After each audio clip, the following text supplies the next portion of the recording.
Hello, students. 12th Commerce, Organization of Commerce and Management. Last lecture, we have started Henry Fayol Administration Theory of Management. Henri Fayol यांनी सांगितलेली एक सिद्धांत असं ज्याला म्हणण्यात येईल.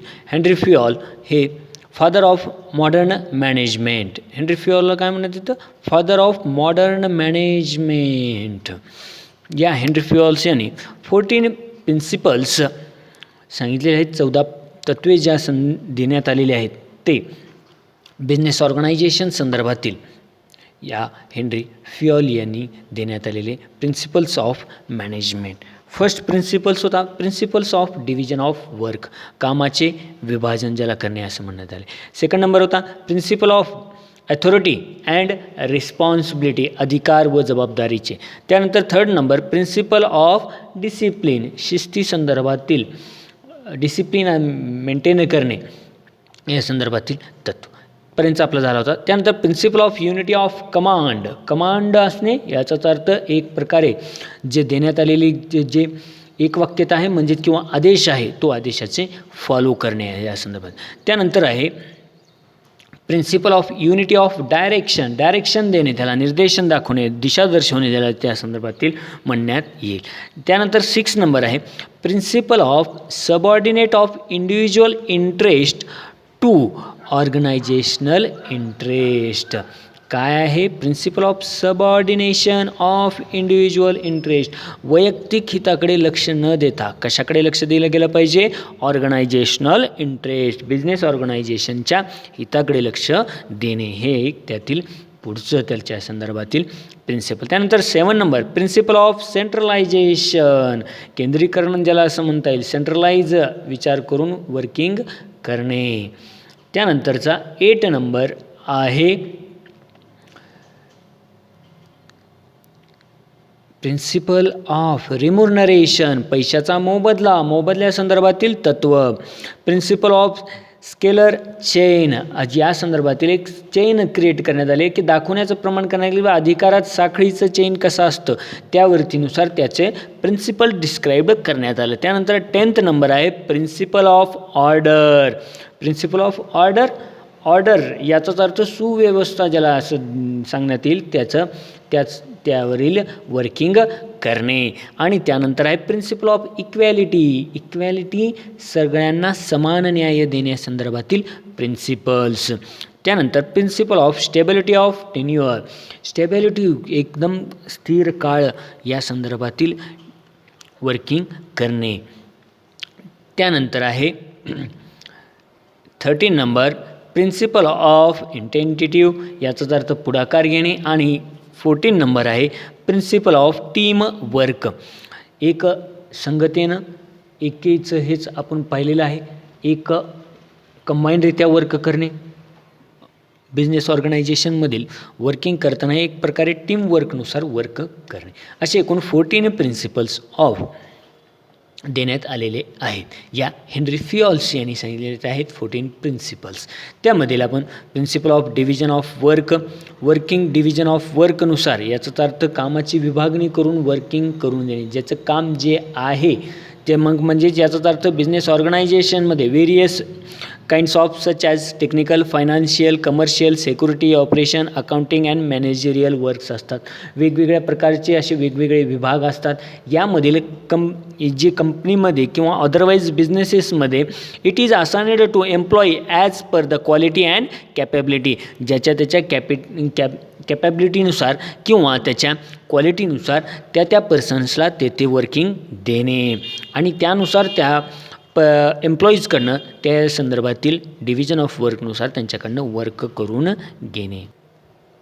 त्यानंतर 2nd नंबर आहे प्रिन्सिपल अथॉरिटी अँड रिस्पॉन्सिबिलिटी, अधिकारी व जबाबदारीचं पालन करणे. याचाच अर्थ ज्या बिझनेसमध्ये टेकिंग डिसिजन्स कोण घेऊ शकतो? ज्याच्याकडे अथॉरिटी आहे. Authority is the to take decisions.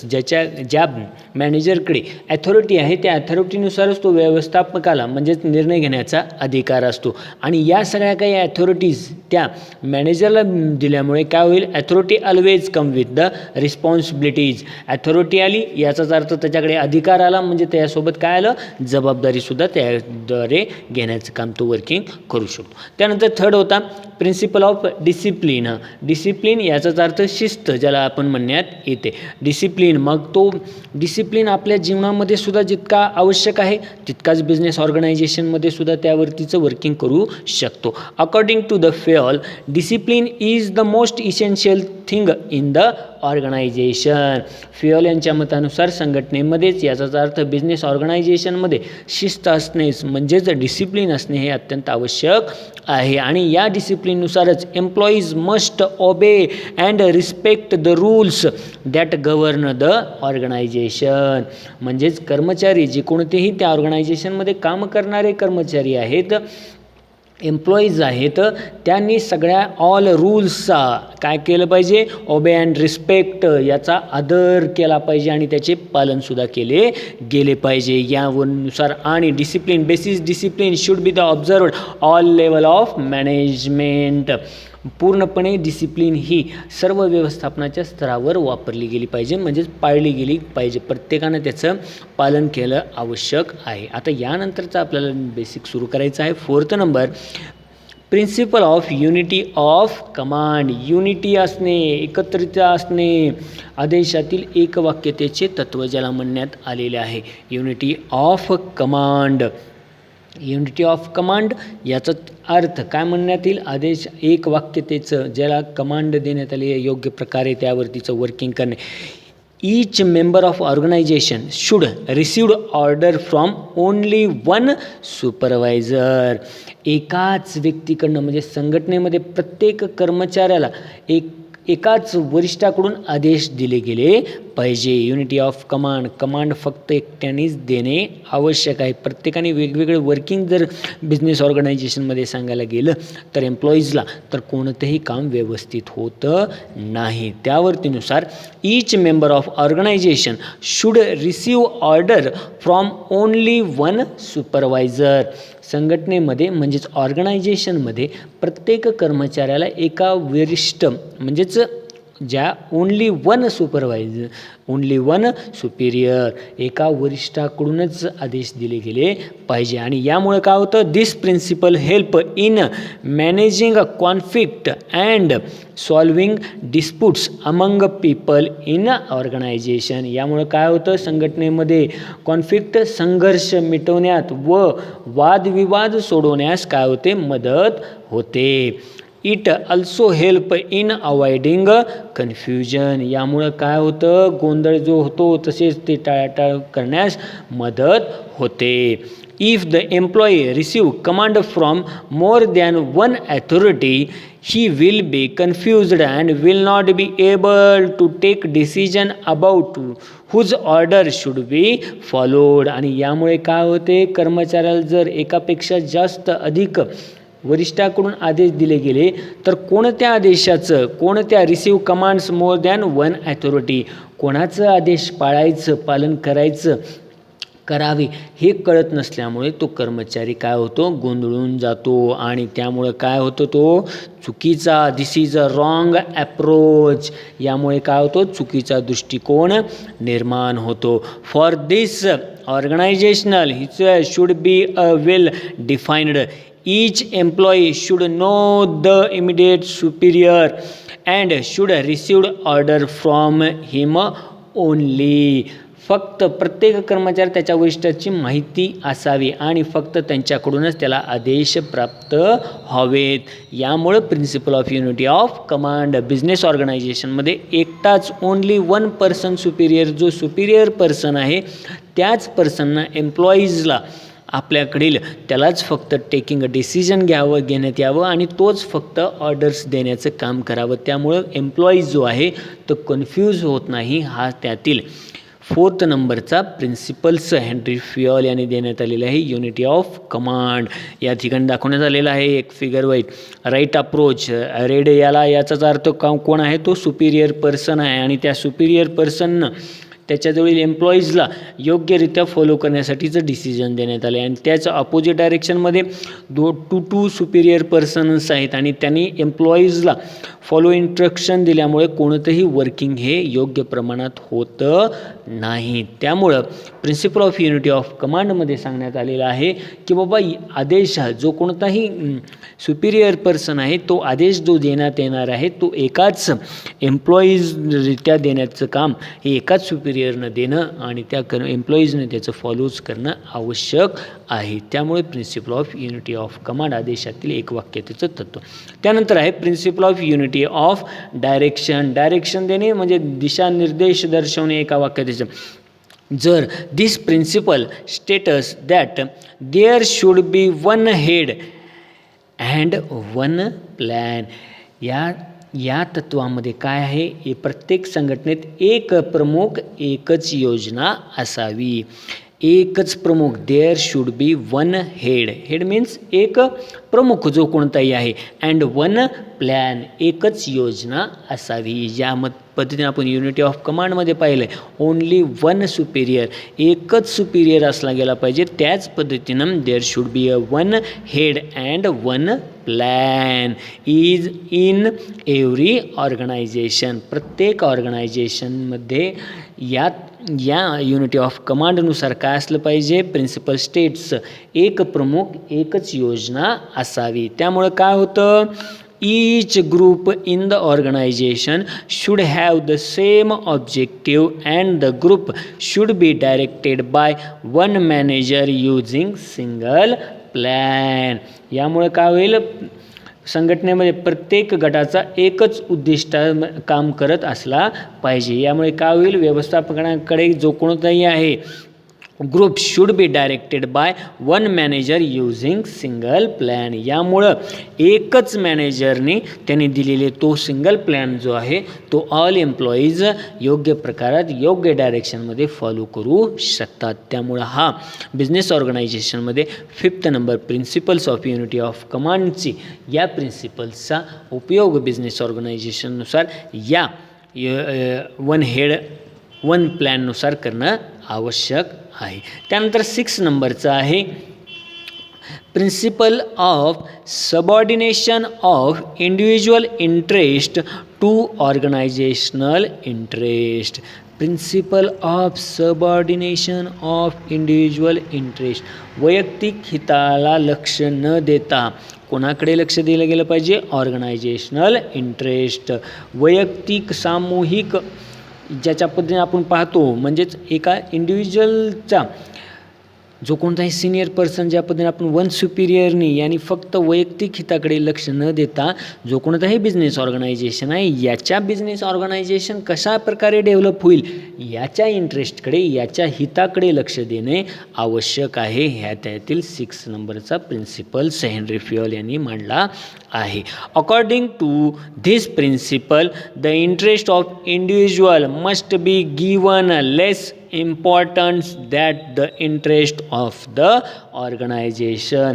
या तत्वानुसार काय म्हणण्यात येईल, या प्रिन्सिपलनुसार वैयक्तिक हिताला संघटनेच्या हितापेक्षा कमी महत्त्व दिले पाहिजे. याचाच अर्थ वैयक्तिक हिताकडे जास्त लक्ष न देता कशाकडे दिलं गेलं पाहिजे, interest in the organisation, business ऑर्गनायझेशनच्या हिताकडे जास्त लक्ष दिलं गेलं पाहिजे. While taking decision the organisation the manager should always consider the interest of the whole group rather than the interest of a single employee. Single employee याचाच अर्थ जो कोणताही त्यातील मॅनेजर आहे त्यांनी काय गेलं पाहिजे, नेहमीच कर्मचाऱ्याच्या हिताऐवजी काय केलं पाहिजे, पूर्णपणे जो कोणताही टेकिंग डिसिजन्स घेण्यात येणार आहे इंटरेस्ट ऑफ अ सिंगल एम्प्लॉईकडे एका कर्मचाऱ्याच्या हितापेक्षा समूहाचा म्हणजेच बिझनेस ऑर्गनायझेशनचा हिताकडे त्यांनी लक्ष दिलं गेलं पाहिजे. आणि त्यामुळं काय होईल, similarly the employee should protect interest of the organisation first and his personal interest should be subordination. यामुळं कर्मचारी देखील स्वतःच्या हितापेक्षा इंटरेस्ट ऑफ ऑर्गनायझेशन फर्स्ट कोणाकडे लक्ष देईल, तो पूर्णपणे तो स्वतः एम्प्लॉईजसुद्धा जर टेकिंग डिसिजन घेणारा जर तसाच असेल तर पर्सनल स्वतःच्या इंटरेस्टकडे लक्ष न देता बिझनेस ऑर्गनायझेशनकडे तो योग्य प्रकारे इंटरेस्ट देऊ शकतो. त्या संदर्भातील for example, in every game the player are always thinking about winning the match as a team rather than their individual records. म्हणजेच काय म्हणण्यात आलेलं आहे, प्रत्येक खेळाडूने जर नेहमी म्हणजे वैयक्तिकरित्या स्वतःच्या कामगिरीकडे जर जास्त लक्ष दिलं आणि सांघिक भावनेकडे जर जिंकण्यासाठी प्रयत्नच केला नाही तर काय, जसं आपण पद्धतीने पाहतो आपल्या, जर सपोज क्रिकेटचं एक्झाम्पल घेण्याचं काम केलं, जर धोनी किंवा सचिन तेंडुलकर यांनी फक्त जर वैयक्तिक मॅच जिंकण्यापेक्षा वैयक्तिक 100 करण्याकडे, आपल्या वैयक्तिक धावसंख्येकडे जर लक्ष दिलं असतं तर इंडिया विनिंग गेम कधी जिंकू शकला असता का, नाही. त्याच पद्धतीनं कोणत्याही ऑर्गनायझेशनमध्ये काम करताना किंवा खेळामध्ये सुद्धा वर्किंग करताना प्रत्येकाने आपलं वैयक्तिक इंडिव्हिज्युअल इंटरेस्ट बाजूला ठेवणे, सबऑर्डिनेट दुर्लक्षित ठेवणे आणि त्याच्याऐवजी कोणाला बिझनेस ऑर्गनायझेशनच्या इंटरेस्टकडे लक्ष देणे आवश्यक आहे. हा 6 नंबरचा प्रिन्सिपल हेनरी फियोल यांनी सांगितलेला आहे. या प्रिन्सिपल्स ऑल बिझनेस ऑर्गनायझेशननं फॉलो करणे आवश्यक आहे. त्यानंतर पुढचा आहे 7 नंबर, काय, प्रिन्सिपल ऑफ सेंट्रलायझेशन याचा अर्थ काय करण्यात येणे, केंद्रीकरण ज्याला असं आपण म्हणण्यात येतं. म्हणजेच centralisation refers to the centralization of power and authority. केंद्रीकरणामध्ये काय होतं, अधिकारांचं काय होतं, सेंट्रलाइज होणे, एकत्रित एकवटणे आणि त्यानुसार काय करणे, power and authority. In some organisation this power is vested in one hand or few hands. कित्येक बिझनेस ऑर्गनायझेशनमध्ये काय केलं जातं, यामधील काम करण्यासाठी अधिकार एका व्यक्ती किंवा अगदी कमी व्यक्तींच्या हातात ऑर्डर्स देण्यात आलेले असतात. This situation occurred in the small organisation but if the size of organization is larger than there is decentralization of power or authority. लहान या तत्वानुसार म्हणजेच सेंट्रलायझेशनमध्ये काय होईल, लहान संघटनामध्ये दिसून येते, परंतु काय होतं, संघटना जर मोठी असेल म्हणजेच business organisation, but if the size of organisation larger than, मोठी असेल तर अशा वेळेस काय केलं जातं, काय होईल, decentralisation of the power of authority. जर लहान असेल तर त्यावेळेस काय होतं, एका पर्सनकडे ॲथॉरायझेशन राहत नाही. त्यामुळं काय केलं गेलं पाहिजे, सेंट्रलाइज केलं गेलं पाहिजे, प्रत्येकाकडे ते काम दिलं गेलं पाहिजे, डिस्ट्रीब्यूट. त्यामुळं according to this principle there must be a proper balance between centralization and decentralization in the organization. This is to done according the size of the organization, nature of activity etc. यामुळे काय होतं, प्रत्येक जो कोणताही छोटा असेल किंवा मोठा असेल या तत्वानुसार काय होईल, त्याचा समतोल राखणे, प्रिन्सिपल काय, बॅलेन्स राखणे, त्यावरतीच्यानुसार वर्किंगनुसार हे आवश्यक आहे.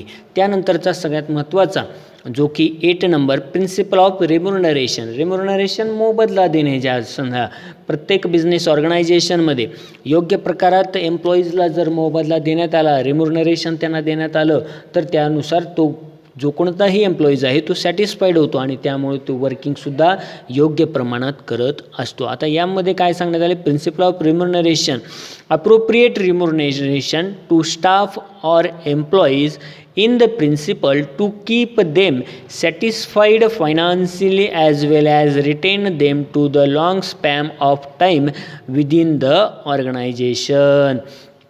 प्रत्येक कर्मचाऱ्याला म्हणजेच एम्प्लॉईजला योग्य मोबदला देऊन त्यांचे काय करण्यात येईल, आर्थिक समाधान देणे. तसेच संघटनेमध्ये काय होईल, त्यामुळे दीर्घकाळासाठी टिकेल तो कोणताही long span of time within the organisation तो योग्य प्रमाणात जर त्याला मोबदला देत असतील एम्प्लॉईजला किंवा त्याच्यातील स्टाफला, तर तो कर्मचारी योग्य वेळ आपल्यासाठी किंवा त्या ऑर्गनायझेशनमध्ये जास्त लॉंग टाईम पिरियडपर्यंत तो काम करू शकत असतो. The fair remuneration affect on the productivity and efficiency level in total.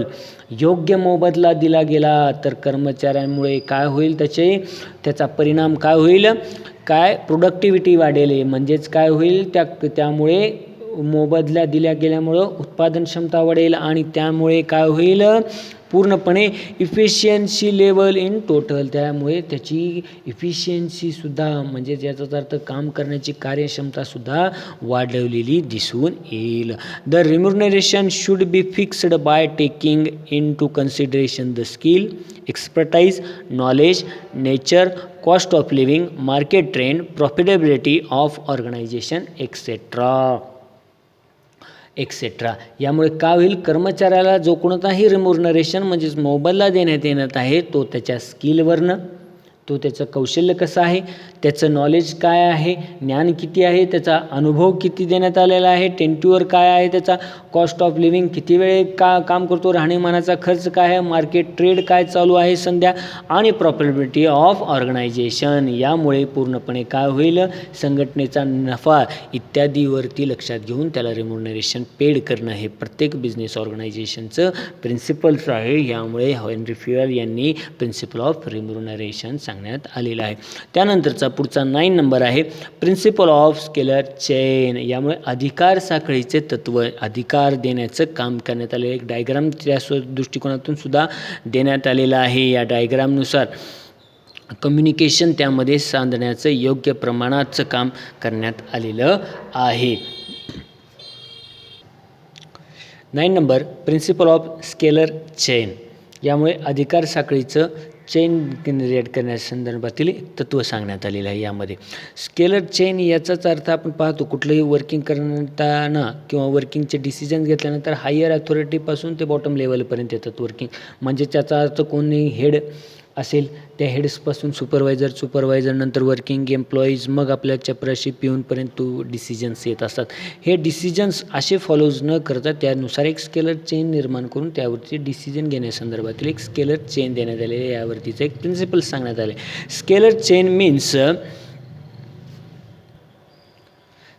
Chains means authority from the top level to the lower level for the purpose of communication.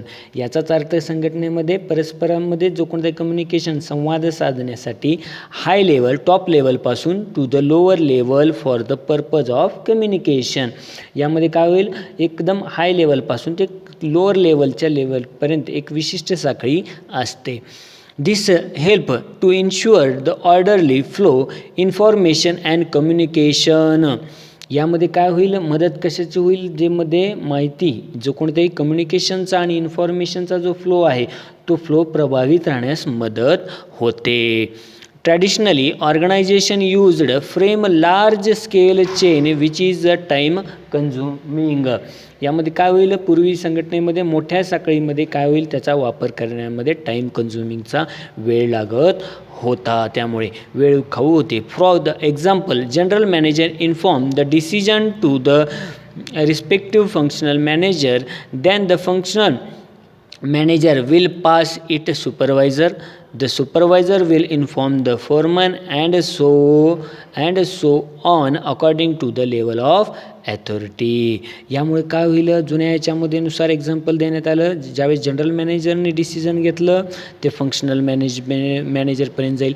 त्यानंतर त्यांनी कोणाकडे पासआउट करायचं, सुपरवायझरला inform केल्यानंतर सुपरवायझर इन्फॉर्म फोरमनला करेल आणि मग अशा पद्धतीच्या त्या लेवल ऑफ अथॉरिटीनुसार वर्किंग चालत होती. यात वर्किंग अथॉरिटी यामुळे काय होईल, टाईम कन्झ्युमिंग होते. For avoiding the longer chain and to take speedy decision cross communication to direct communication is follow a various organisation which is as known as gangplank. For direct communication to proper permission of authority is necessary. याच्यामुळे काय होईल, Gage प्लॅक निर्माण होईल. जो कोणताही गँग प्लॅक आहे याचाच अर्थ ज्या जोडीला जोडणाऱ्यात येणारं कम्युनिकेशन याद्वारे दाखवण्यात आलेलं आहे. यामुळे ही साखळी जी कोणती आहे, ही मोठी साखळी टाळण्यासाठी, फास्ट डिसिजन घेण्यासाठी, taking a decision to the cross communication, त्यामुळे ही एक यालाच काय म्हणण्यात आलेलं आहे, गँग प्लँक. म्हणजेच इथून इथपर्यंत जी कम्युनिकेशन येणार आहे त्याला डायरेक्ट कट ऑफ करून या डायरेक्शनद्वारे ज्याच्याकडे डायरेक्ट कम्युनिकेशन करण्याचं काम केलं जातं त्यालाच गँग प्लँक असं म्हणण्यात येतं. आणि या गँग प्लँकद्वारे वर्किंग हे direct top level to bottom लेवलपर्यंत न चालता डायरेक्ट बिटवीन या दोघांमध्ये कम्युनिकेशन करणे म्हणजेच गँग प्लँक ऑर्गनायझेशन अंतर्गत करण्यात येणारं काम, ज्याला असं म्हणण्यात आलेलं आहे. यानंतर आहे 10 number principle of order. Principle of order सुव्यवस्थेचं किंवा ऑर्डर फॉलोज करण्यासाठीच्या योग्य प्रमाणातील वर्किंग करणं. आता यामध्ये the principle is based on a place for everything and everything in its place. प्रत्येक गोष्टीसाठी योग्य जागा किंवा प्रत्येक गोष्ट नियोजित जागेवर असणे. अ प्लेस फॉर एव्हरीथिंग, प्रत्येक गोष्टीसाठी योग्य जागा, आणि एव्हरीथिंग इन इट्स प्लेस, आणि प्रत्येक गोष्ट नियोजित जागेवर असणे, हे या प्रिन्सिपल्सचं बेस आहे. A place for everything, place म्हणजे जागा, प्रत्येक गोष्टीसाठी योग्य जागा, and everything in its place म्हणजेच प्रत्येक गोष्ट योग्य नियोजित जागेवर असणे, याच्यावरती प्रिन्सिपल्स बेस्ड आहे. Human resources and material should be the right place at the right time in maximum efficiency. कार्यक्षमतेमध्ये वाढ होण्यासाठी कर्मचारी आणि कर्मचाऱ्यांचे जे कोणतेही अदरवाईज काय आहे, वर्किंग आहे, त्यानुसार ती काय करणे, योग्य ठिकाणी योग्य वापर करून केले गेणे आवश्यक आहे. Human resources should be placed at a right place and on a right job. योग्य कामासाठी योग्य वेळेवर योग्य पर्सनला अपॉइंट करणे. आणि this principle focus on the proper utilisation of physical and human resources. यामुळे या प्रिन्सिपल्समुळे काय होईल, मानवी म्हणजे जे कोणतेही ह्युमन रिसोर्सेस आहे त्याचा योग्य वापर करण्यास भर देण्यात येते. आता त्यानंतरचा 11 नंबर आहे principle of equality. Principle of equality सगळ्यांना समान न्याय देण्याच्या संदर्भातील तत्त्व. Management should be fair as well as friendly to the subordinates. प्रत्येक व्यवस्थापनामध्ये जे कोणते सबऑर्डिनेट्स म्हणजे मॅनेजरनंतर वर्किंग करण्यात येणारे जे एम्प्लॉईज आहेत त्या एम्प्लॉईजला काय देणे, योग्य आणि त्यांची friendly nature as fair and योग्य आणि मैत्रीपूर्ण वागणूक दिली गेली पाहिजे. while dividing the work, delegation the authority, deciding the monetary terms, etc., there should not be any discrimination between employee.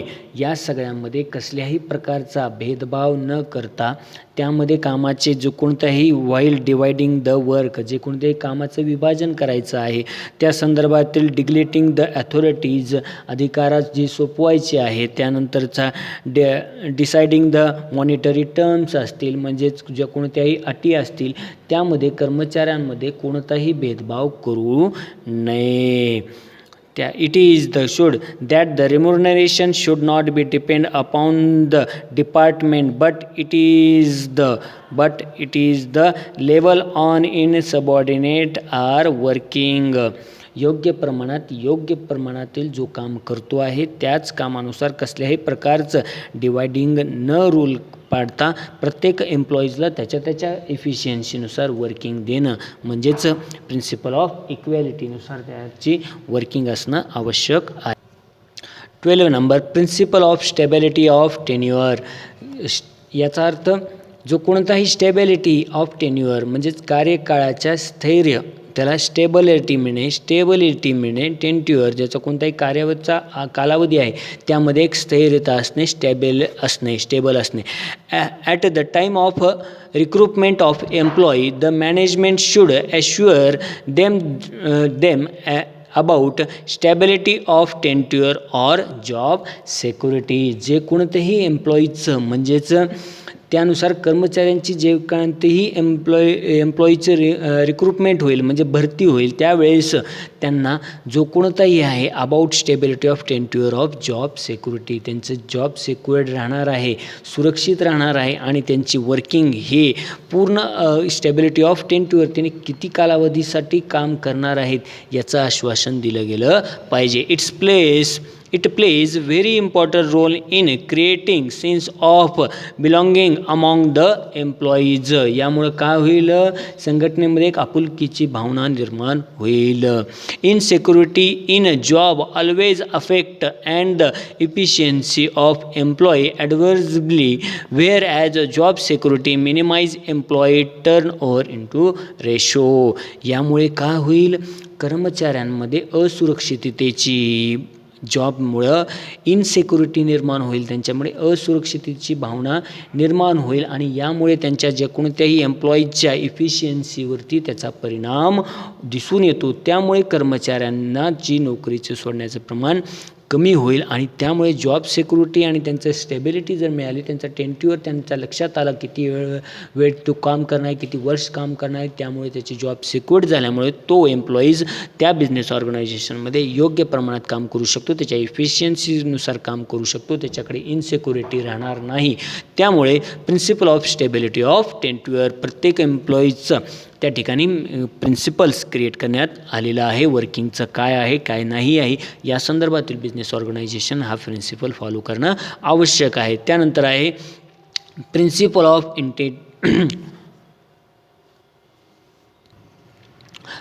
Of इंटेंटिव्ह means याचाच अर्थ पुढाकार घेऊन काम करणे. Initiative refers the volunteering to do the work in initiative way.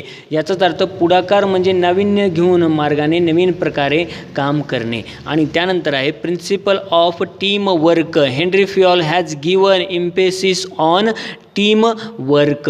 Henry Fayol यांनी एक सांघिक संघटनात्मक कृतीवर भर दिला आहे. त्यानुसार प्रत्येक बिझनेस ऑर्गनायझेशन टीम वर्कनुसार काम करणं आवश्यक आहे आणि त्या टीम वर्कनुसारच तो बिझनेसेस पूर्णपणे डेव्हलप करू शकतो. Above 14 principles of Henri Fayol are very useful to manage the organisation efficiently and effectively. Henri Fayol यांनी जे कोणतेही वरील 14 प्रिन्सिपल्स देण्यात आलेले आहेत 14 तत्वे या प्रत्येक संघटनेने यानुसार काम करणे आणि त्या संघटनेचे काम काय होईल ऑर्गनायझेशन इफिशियंटली अँड इफेक्टिव्हली काम प्रभावी व कार्यक्षमतेने चालवण्यास उपयोगी पडू शकतात.